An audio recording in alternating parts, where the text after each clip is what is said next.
This is Horizon's Middle East and Africa, our top stories this morning.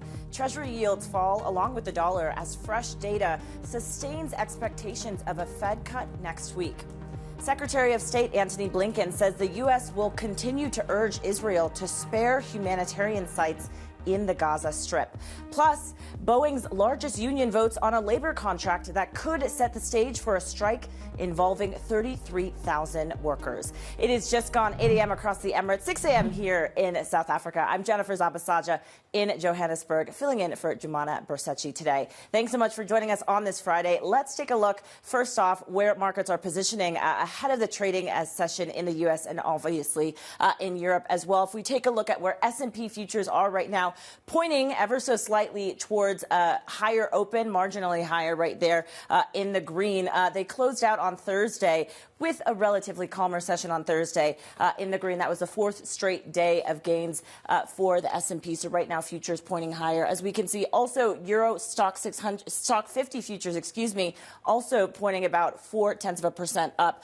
We're taking a close look at oil as well. On Thursday, we got the IEA report on oil demand. A lot of revelations coming from that. In particular, the IEA calling demand tepid at best, with demand expected to slow down right now. Brent crude at just about $72.30 a barrel right there. And also gold, another story that we're following quite closely, because what we saw on Thursday, gold touching a new fresh high for this year, as our MLive team calls it, has a new spring in its step for the precious metal right now, trading at just about 2,567. And that is coming, of course, as we saw the dollar muted ever so slightly as we got that data from the U.S. and also as we got more anticipation of that Fed cut potentially coming next week. Meanwhile, let's check in on how markets in Asia are faring. Avril Hong is standing by in our Singapore studio. Hey, Avril.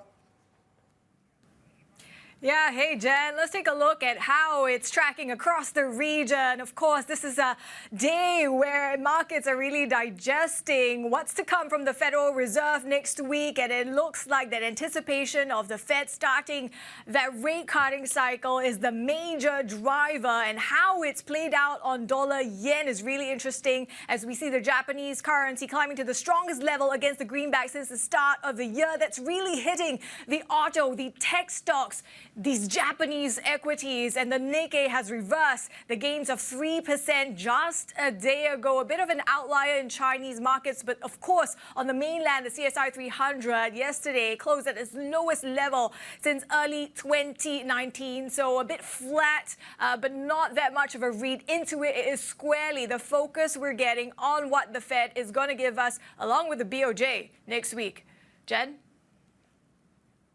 Avril Hong in Singapore for us. Thanks so much, Avril. Look, we want to bring you some breaking news that we're actually getting right here out of South Africa, and that is the fact that South African former Minister Pravin Gordhan has died. We just got a statement now from the Gordhan family saying it's with profound sadness that, of course, Gordhan family announces the passing of the former minister. Mr. Gordhan passed away peacefully in his hospital, surrounded by his family. And they go on to mention that Mr. Gordhan was a committed political activist since his teenage years. He held a number of positions here in the South African government.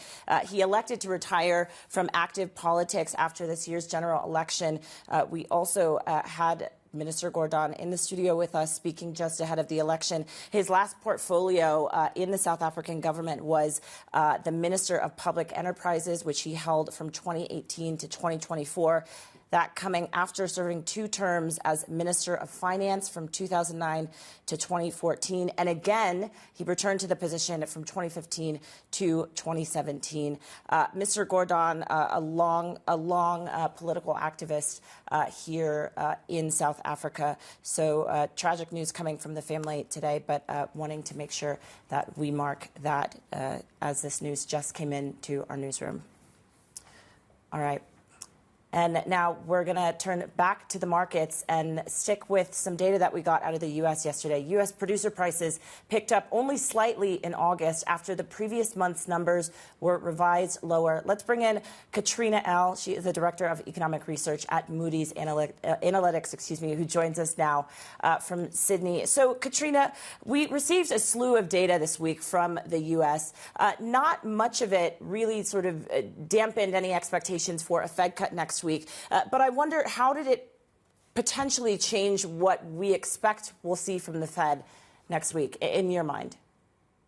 That's a good question. Our expectation really remains that we will see a 25 basis point cut from the Fed. I mean, there were some rumblings for a while there that it might need to be a 50 basis point cut. But I think the slew of data, as you mentioned, the broader trend does suggest that that 25 basis point cut is the most appropriate at this stage. The Fed doesn't need to rush when it comes to withdrawing that restrictive monetary policy settings. At this stage, the slow and steady 25 basis point approach does seem appropriate, but going forward, the path forward rather is highly uncertain in terms of what's to come. And I think we will really keep our eyes fixated on that labor market data, particularly looking at initial claims for unemployment benefits and also, of course, that inflation data to guide what's likely to come next after that 25 basis point cut next week. Is there a risk, Katrina, that the Fed is potentially on the back foot? Because we know that the market right now is largely expecting a quarter-point cut, but still there are some out there who say 50 basis points is actually what they should start off this cutting cycle with. I mean, what's your take? I mean, our expectation is that, it doesn't seem appropriate to have to go gung-ho with a 50 basis point cut. I mean, we also need to remember as well that the US economy is less interest rate sensitive. That was true on the way up, and that's going to be true on the way down in this cutting cycle as well. So there is the concern that if they do, move with an outsized 50 or even 75 basis point cut, it could actually trigger some panic. We know that households and business sentiment is still under quite a bit of pressure. So if they do move with that more alarming, bigger number, that could actually have the reverse effect. So we think this slow and steady removal gradually of restrictive monetary policy settings is most appropriate. But certainly it is a risk that they are moving a little too slowly, particularly given they are basing it on data. Data is, of course, backward looking. So that's why we need to get a best view as possible on forward indicators and what they're telling us at this point in the easing cycle. And just talking about forward indicators, we got the ECB decision on Thursday. Not a lot of forward indication of what the ECB is going to do next, but you still believe that they're within a stone's throw away of their inflation target. Do you still stand by that after yesterday's press conference? I think that seems appropriate, but it does go back to the view that, the ECB is treading incredibly carefully here, and they are really being guided by data. They did reaffirm that it's not data points they're being guided by, it is the data trend. And the data trend is telling us that we need to tread really carefully when it comes to withdrawing that restrictive monetary policy settings in Eurozone, because inflation isn't quite back to where it needs to be. We need to remain cognizant of what's happening with services inflation. Sure, there's a bit of noise in services at the moment, but at the same time, it's still not quite back to where it needs to be. So we need to be really careful when it comes to easing rates, because if we do move too quickly and deliver too many rate cuts, then that could actually trigger more of an inflation surge. So we just need to be treading carefully at this point. But I think the most appropriate action would be one further cut in December. But of course, that data will tell us closer to the time whether that's the right thing to do. And Katrina, let's just end on China, because really a lot of the global markets are fixated on what is happening in the Chinese market. There is still their 5% growth target that they stand by. Do you think that potentially should be revised? Is that realistic based on what we're seeing coming out of the economy? So our expectation is that we will see China's GDP growth come in at 4.7% this year, so a little bit shy of that around 5% growth target. But I think that the more important and the more concerning thing when we're looking at China's economy is not focusing so much on that top line GDP figure, but looking beneath the surface. And when we do look beneath the surface, we do get a lot more concerned. I mean, the property market correction, for instance, that stands out front and center as an issue. We're not seeing any signs of a revival in the sector. In fact, it looks like it's going in the other way in terms of broadening, and that's concerning. And that's having, of course, negative and profound spillover impacts to households. Households are just not getting out there and spending, and that's continuing to kind of erode domestic demand at the same time as that export picture is problematic as well. Those major markets like Europe, US, Canada, they're proving more reluctant to receive Chinese goods. So that GDP figure just doesn't tell us the full concerning picture of what's happening in the economy at the moment. Katrina Ell, great to get your insights this morning. Director of Economic Research at Moody's Analytics, joining us from Sydney. Thanks so much, Katrina. All right, coming up, Boeing's boss makes a last-ditch plea to workers as they line up to vote on whether to strike today. We'll break down the plane maker's turbulent times next. This is Bloomberg.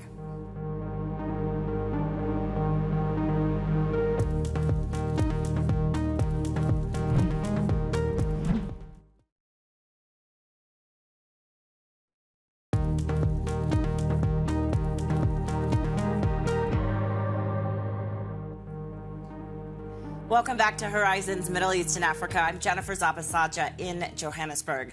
U.S. Secretary of State Antony Blinken says Washington will continue to press Israel to do more to spare humanitarian sites in the Gaza Strip. We need to see humanitarian sites protected, and that's something that we continue to raise with Israel. Now, Blinken's comments come just a day after an Israeli strike on a UN school complex sheltering displaced Palestinians killed at least 14 people, including 6 UN staffers. The war in Gaza is entering its 12th month, and international efforts to mediate a ceasefire have repeatedly stalled. For more on this, let's bring in Bloomberg's Dubai Bureau Chief, Donna Quraish, who's joining us now from Dubai. So, Donna, how is this prolonged war really impacting soldiers on the ground in terms of Army's number and as well as conduct and what we're seeing? Good morning, Jen. Yes, we had a story yesterday about that, about the soldiers in the army, the need for more of them and the impact on them moral-wise, their morale-wise, and the prolonged war. So with about 170,000 active personnel out of a population of 10 million in Israel, this army is large by global standards, yet it is too small to cope with the numerous threats Israel is facing. So this is not just the war in Gaza, but also, the possibility of a war erupting on its northern border as well. And that would mean a two-front war, which is first very dangerous for the region, but again, it is demanding of that army. The threats are many, and the war is likely to prolong as we see that the ceasefire talks haven't yet reached any compromise among the negotiators between Israel and Hamas. So the longer it is, the harder it becomes, be it, like we said, morale on the army and even businesses. These soldiers are forced to shut down their businesses, which means less production and less workforce out of the population and joining the army. And this is also impacting the economy. Last year, this contributed to a decline in economic growth to 2%, almost half the rate expected by the finance ministry prior to the outbreak of the war. So with a further slowdown to 1.1 expected for this year. And that's why we see the government pushing for the ultra-Orthodox to be drafted and joining the army. It is very simple why they need more people as, the war is expected to prolong and the possibility of a multi-front war. And just speaking about the danger that you were mentioning there, Donna, I mean, what do we know about the strikes really on the humanitarian parts, and in particular Al-Mawasi? I mean, how is that affecting people on the ground? Indeed. So we saw Secretary Blinken here in the video saying that the U.S. will continue to press Israel to spare humanitarian zones in Gaza. And this is not the first strike on Mawasi or a humanitarian zone that has killed many people. Yesterday, Israel struck a UN school complex in there that was sheltering Palestinians. The strike, like you said, killed 14 people, including UN staffer. We saw the UN condemning the attack and calling for an independent investigation to ensure accountability. So the Israel Defense Forces yesterday said they had targeted a Hamas control and command center in the Nusayrat refugee camp in central Gaza. And they released names of the targeted Hamas militants, around 8 of them. And they said that these are not just Hamas militants, but they also are UN staffers.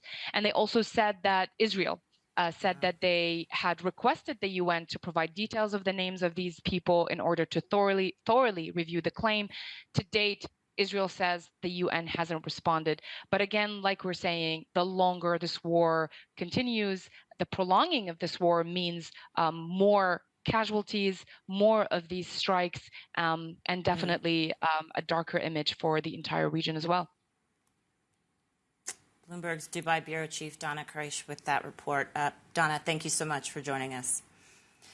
Boeing, meanwhile, for Boeing, union members have wrapped up voting on their first comprehensive labor contract in 16 years. It sets the stage for a potential strike as the plane maker works to recover from a series of manufacturing missteps. Let's bring in Bloomberg aviation reporter Danny Lee. So, Danny, voting is over, as we mentioned. As we await the results, walk us through the possible outcomes here, because this could be very significant for a number of players in the aviation space. Yeah, absolutely. We're not too far away now from a result, but frankly, we could see the union workers back this deal between Boeing and the leadership of its union. Then we can just move on. That's a problem solved for Boeing. However, we could see the deal rejected by union members, the 33,000 members, and then they could back a strike. But the simple majority needed to back a deal on the contract versus a 2/3 majority needed to back a walkout, and that could happen as soon as midnight.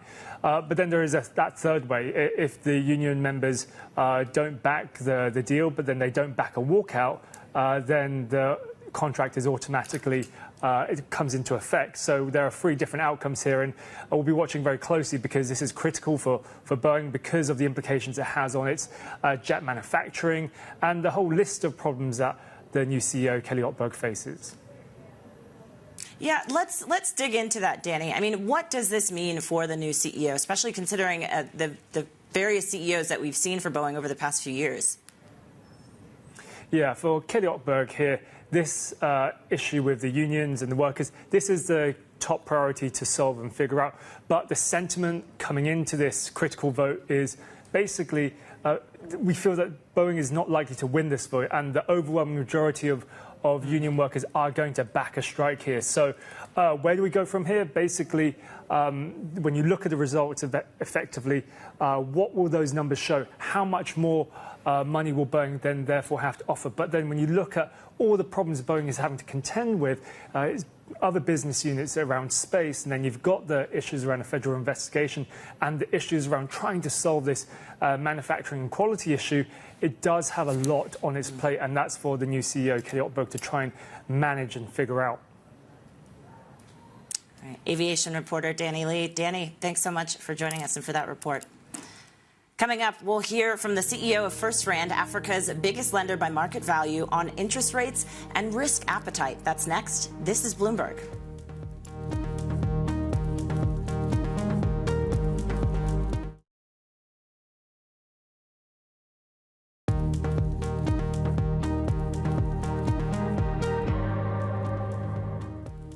Welcome back to Horizons Middle East and Africa. I'm Jennifer Zabasaja in Johannesburg.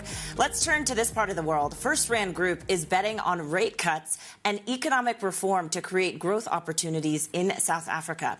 The continent's biggest lender by market value is looking to deploy excess capital sitting on its books. I spoke with CEO Mary Vilakazi about how high interest rates are impacting their customers. We've obviously had to cut back on our risk appetite as interest rates now have increased, and they've remained higher than we also originally expected. I think we are seeing customer strain, and that's largely reflected in FNB's numbers. I think what was good about our origination and our credit thesis in December 2021 is we decided to focus on low and medium risk customers. So I think even in this higher rate environment, I think where we've seen that those low to medium risk customers had capacity for lending, we've continued to support them.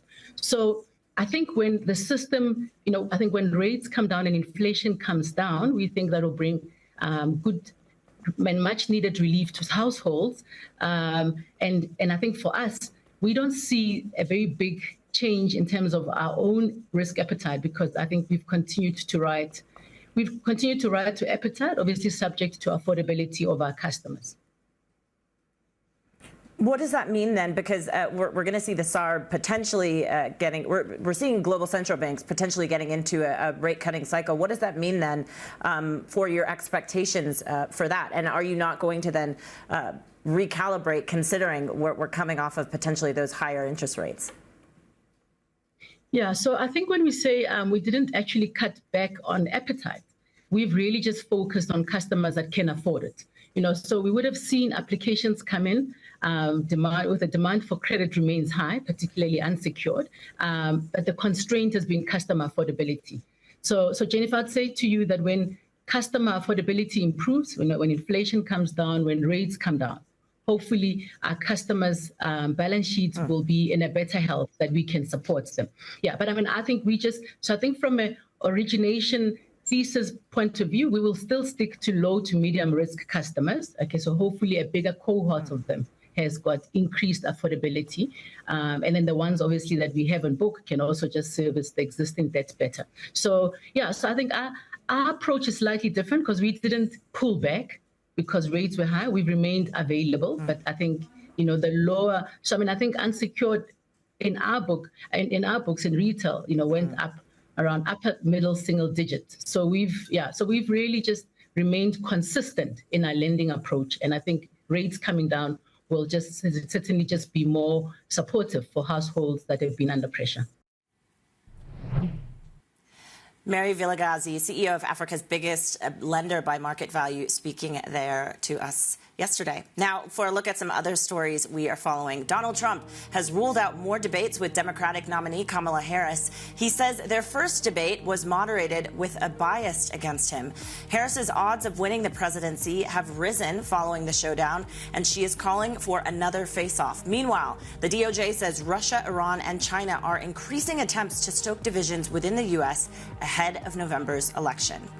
Also, a senior U.S. official has warned European allies that Chinese companies are increasingly involved in boosting Russia's war economy. Biden administration officials are touring European capitals to share information with partners about China's cooperation with Russia and potential implications. The U.S. president hopes to unite European allies on the issue. China has rejected U.S. accusations of supporting Russia's war.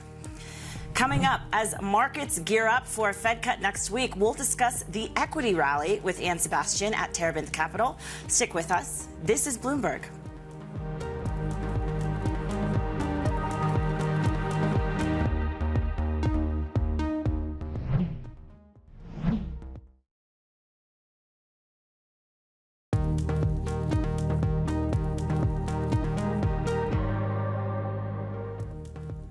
This is Horizon's Middle East and Africa, our top stories this morning. Treasury yields fall along with the dollar as fresh data sustains expectations of a Fed cut next week. Secretary of State Antony Blinken says the U.S. will continue to urge Israel to spare humanitarian sites in the Gaza Strip. Plus, coffee and crime scenes. Soaring prices for the commodity has forced farmers to resort to unusual ways to reduce theft. It is just past 8:30 a.m. across the Emirates, 6:30 a.m. here in South Africa. I'm Jennifer Zapasaja in Johannesburg, filling in for Jumana Bersechi. Let's take a look at where markets are positioned ahead of the trading day in Europe and the U.S. right now. now. We're seeing S&P futures pointing towards a higher open today. What we saw Thursday was a relatively calm trading day for U.S. equities, and yet they closed the session up for a fourth straight day of advances. Euro Stock 50 futures also pointing upwards about 0.4%. We, of course, got the ECB data on Thursday. Oil is also in the spotlight for us today. We got the IEA oil demand report out Thursday. The agency calling oil demand tepid at best, with demand expectations expected to slow down, of course, as we see China's economy cool, and non-OPEC plus production growing right now. Brent crude at just about $72.35 a barrel. And gold has a spring in its step, as our Markets Live team calls it. We saw gold on Thursday setting a fresh high, and right now it's building on top of that nearly 2% surge on Thursday. Let's check in, though, on how markets in Asia are faring. Avril Hong is standing by in our Singapore studio. Hey, Avril.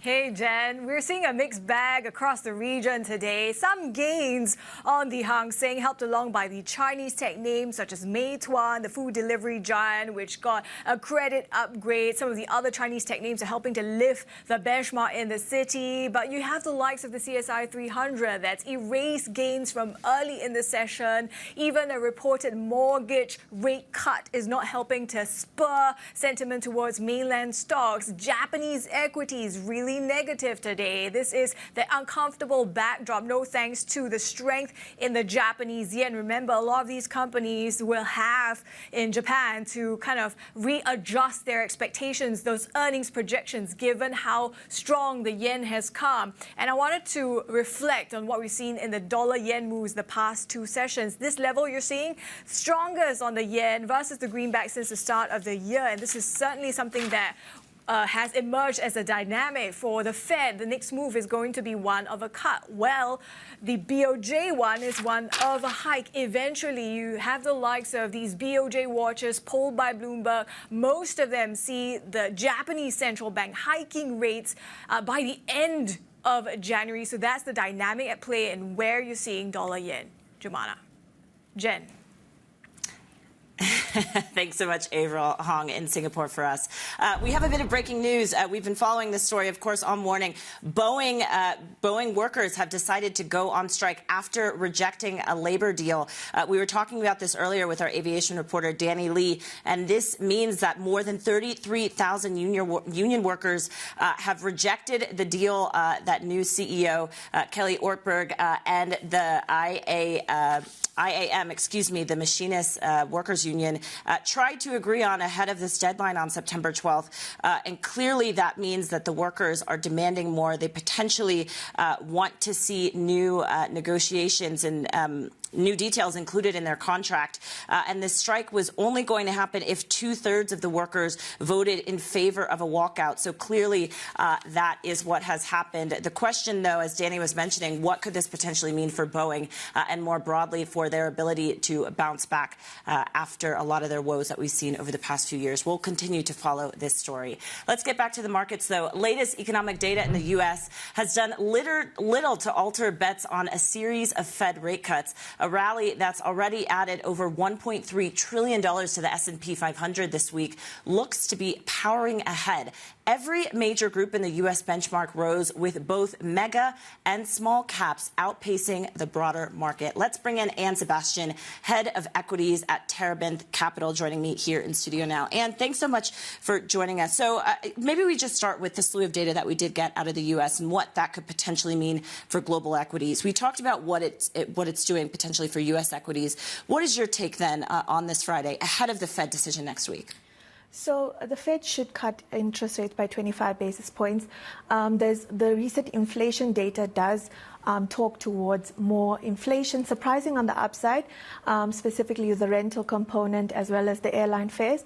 But broadly, it is a bit of a mixed bag as core goods inflation, core inflation continues to decline, whilst core services inflation remains a bit sticky. So all in all, the recent inflation prints do imply that you should see more a 25 basis points cut. An easing cycle in general is positive for global equities as well as EM equities. All risk assets assuming that you have decent growth or okay or a slowdown in growth. If we fall into a recession, that is the big caveat. So generally, this should be a positive environment for risk assets, EM risk assets such as equities. The real big caveat being that we have okay growth, and the China factor is also important to consider. But within EM equities, it's important to be selective towards the countries that have a good domestic narrative. And I do want to come back to China in a minute, but we're seeing the EM index headed towards a quarterly loss, even as we're seeing U.S. stocks still tracking in advance. I mean, what is the disconnect here? What's happening? I think, U.S. exceptionalism and the outperformance from a growth perspective of the U.S. has supported that market. It is a lot more about being selective within EM markets. There are markets within EM which have had good returns, such as, South African equities have had a good return post the domestic reforms and the election. So I think it's a case-by-case factor within EM, and the global risk appetite has to be there. Currently, with the recessionary fears that did play out, there is a high beta of EM equities to global risk appetite. So what we're seeing playing out is potentially a little bit more selectivity when you come into EM markets, and more skewing towards the countries that do have good domestic narratives. So a bit of selectivity, but you do need a good risk appetite, but generally should be positive for EM equities going forward. And what does that mean then for Chinese equities? Because that seems to be a different picture entirely from what you just described just there. So the big overhang on EM equities has been the Chinese market, right, and that's a lot to do with the growth prospects within that economy. The policymakers do insist that they will reach the 5% target, which, from a market's perspective, you do need a much more fiscal push, a monetary support, as well as property sector policy push. If you look at China's fiscal support so far, they've used about 60% of their annual quota. So there is room for further fiscal support.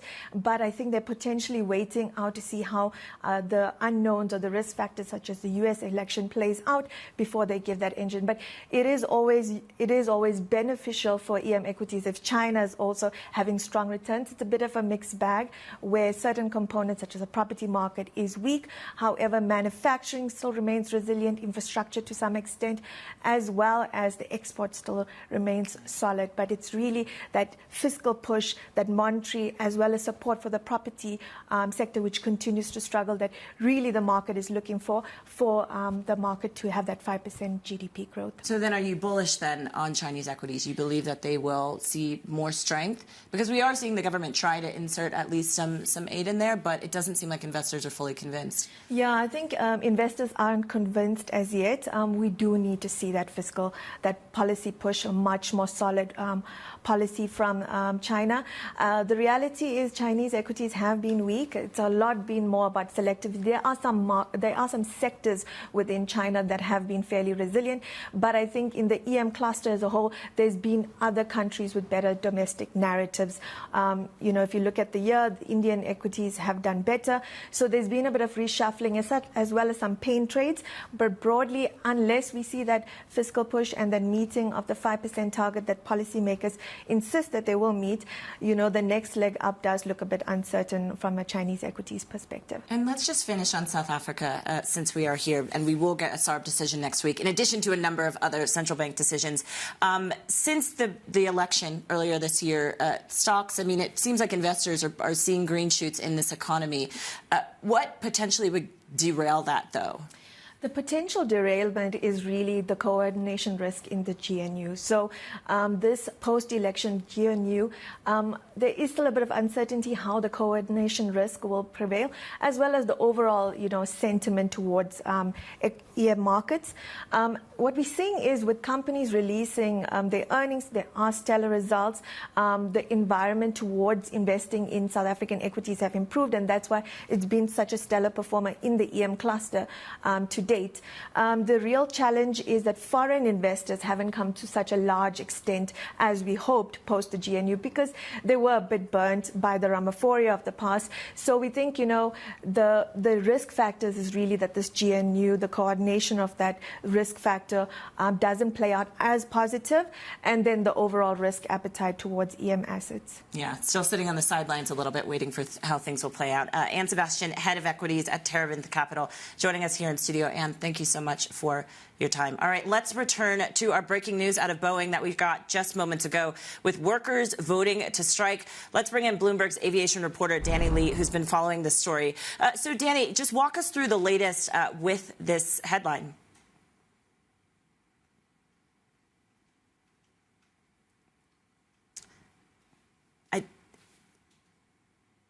I don't believe we have Danny at this point in time, but we will work to get that fixed. As we mentioned to you, Boeing workers voted on striking. Of course, this was coming after they voted all day on Thursday.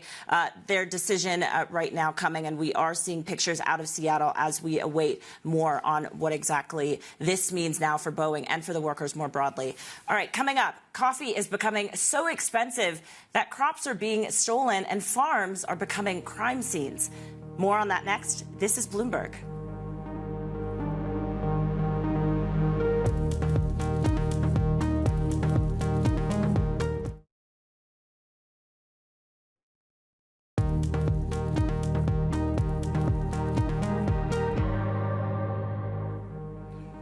Welcome back to Horizons Middle East and Africa. I'm Jennifer Zapasaja in Johannesburg. Coffee is becoming so expensive that crops are being stolen and farms are becoming crime scenes. In Uganda, thieves are looting beans as local prices increase to record levels, with growers turning to guard dogs and even beehives to deter criminals. For more on this, let's bring in Bloomberg's Ndiro Oganga joining us from Kigali. So, Ndiro, talk to us about how higher prices are playing into this rise of fuel theft, or of coffee theft. Jen, there has been quite a shortage in the market. Vietnam, which is a top grower and top exporter in Europe, has recorded some shortfalls, and that's where Uganda comes in. They've been very crucial in the supply of Robusta beans, and in July, they saw their export levels hit a record high. And this is where that demand for these beans come from. There's also incoming EU-DR regulations coming in later on this year, and shortage is expected to hit the market in the first quarter of 2025.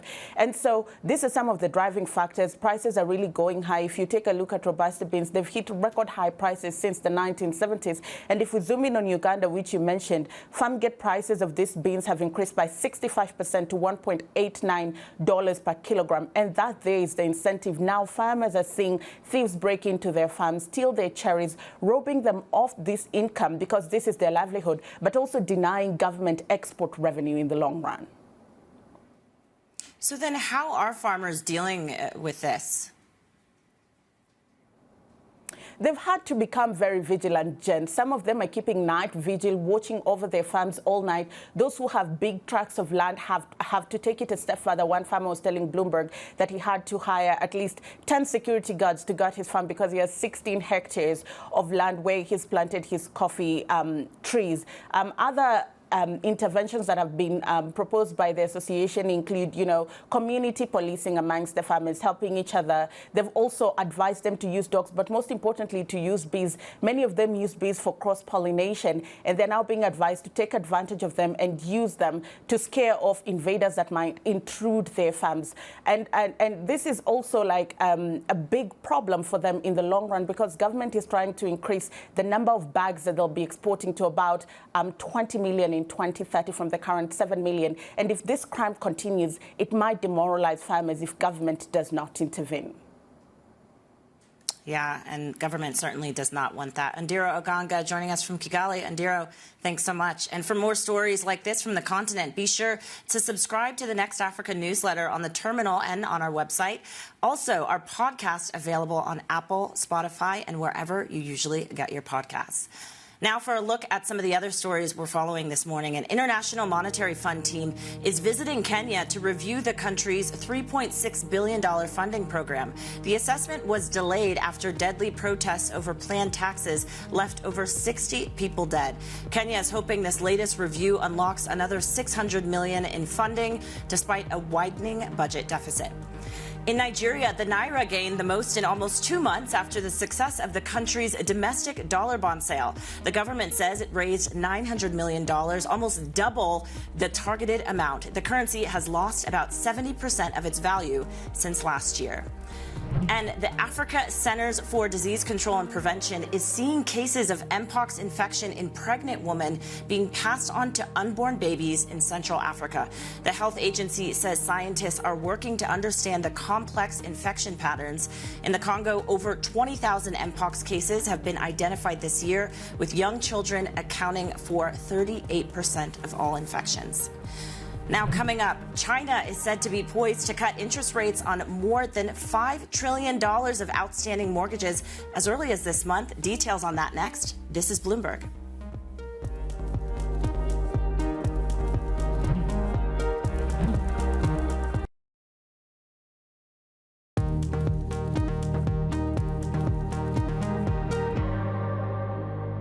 In a way, the COVID pandemic and the inflation that followed has been a Wizard of Oz moment for the Fed and the ECB and the Bank of England and other central banks. There's a famous moment where Dorothy's dog, Toto, pulls back the curtain and reveals the wizard to be just a man with a loudspeaker.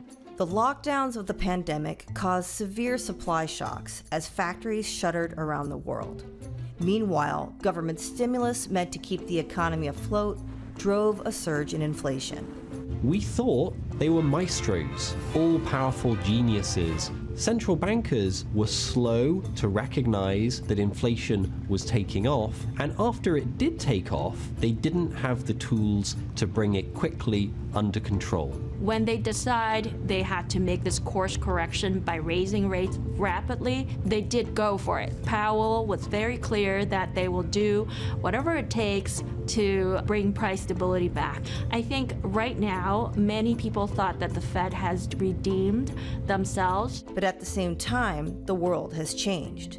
We're living in a world which has swung from globalization to deglobalization, and where climate change is a new and important factor. We now live in a world of hot wars, Russia invading Ukraine and turning off gas supplies and oil supplies for Europe, an expanding conflict in the Middle East. The Fed's policy tools can only raise or lower aggregate demand. It is not meant to affect supply in the economy. What can affect supply in the economy? Well, fiscal policy can, tax policy can. So there's a big debate underway about what new tools are required to control prices and keep inflation low and stable, and many of those tools are being built outside of the remit of central banks. I think in the future, we're not going to be talking about maestros. Central banks have won the battle to get inflation back to their 2% target. In the years ahead, we may discover that they have lost the war over how management of inflation works. A look there at how global central banks have fared when dealing with recent challenges such as the pandemic, inflation, and climate change. You can watch the full Bloomberg Originals documentary now on the terminal and also on Bloomberg.com. Now let's turn to China. China is said to be poised to cut interest rates on more than $5 trillion of outstanding mortgages as early as this month. The move could help reduce borrowing costs for millions of families and spur consumption. Bloomberg's China correspondent Minmin Lo is joining us now. So Minmin, how big are the cuts and what impact really could it have? Dig into this for us. So we're hearing from sources that banks are now preparing for a mortgage rate cut of up to 50 basis points. But Bloomberg has previously reported that this could be a two-step process that could see interest rates being cut as high as 80 basis points. And what this does is to move the timeline forward for the mortgage rate cuts, because normally banks would reprice mortgages only in January of next year. But now these cuts could come as soon as this month. And this would affect the existing homeowners, because we know that China has already pushed interest rates down to record low, but that impacts the new homeowners. But when it comes to existing homeowners, their mortgage rates is still about 80 basis points higher than the newly issued loans at 4%. So the impending mortgage rate cuts could then erase that difference between the new and old mortgage rates. It would slow down the rate of early mortgage repayments, because what many owners are doing, they're taking advantage of the cheap consumer loans to pay back their mortgages early. Now, this is projected to save mortgage owners about 300 billion yuan in interest payments annually, and that could translate into 0.6% in retail sales and about 0.2% in GDP. But the caveat here is that modeling is based on the assumption that all of these interest rate savings go into spending. But right now, with the current state of the economy, a lot of people might just keep that savings in their banks. Yeah, which is what a lot of investors are watching out for. Min, let's talk about Hong Kong property, because we're seeing Chinese state money, emerging as one of the pillars to help with this property slump. I mean, talk about this for us. Will this actually do what officials are hoping it does? Yeah, so right now, Hong Kong's property sector has never really recovered from the peak of 2019. If you look at vacancy rates among office rentals, that's at a record high of close to 17% in the second quarter. If you look at rentals, that's down as high as 35% from the peak of 2019. And if you look at the Hang Seng Property Index, it's down 20% this year. So what's happening is these local property tycoons and the foreign funds are sitting on the sidelines because of negative carry, because the rental yields is lower than the borrowing cost from the banks. The interest rates now in Hong Kong is around 6%, but rental yields is only 4%. So that doesn't make a lot of economic sense for these foreign funds to get into property. But what we are seeing is the Chinese state-owned companies with access to cheaper financing from mainland China, where you have loan prime rates as low as 3%, they're coming in to buy up these properties, retail and office properties, on a dip. And yes, the deal sizes are lower than what we've seen in the bull run of 2018, 2017, but still it signals that Hong Kong is increasingly reliant on Chinese money to support its property sector. Bloomberg's China correspondent Min Lo. Min, thanks so much for your report this morning. And that is Horizon's Middle East and Africa for this Friday. I'm Jennifer Zabasaja in Johannesburg, filling in Jumana Brosechi. Stick with us for Daybreak Gear Up with Tom McKenzie. This is Bloomberg.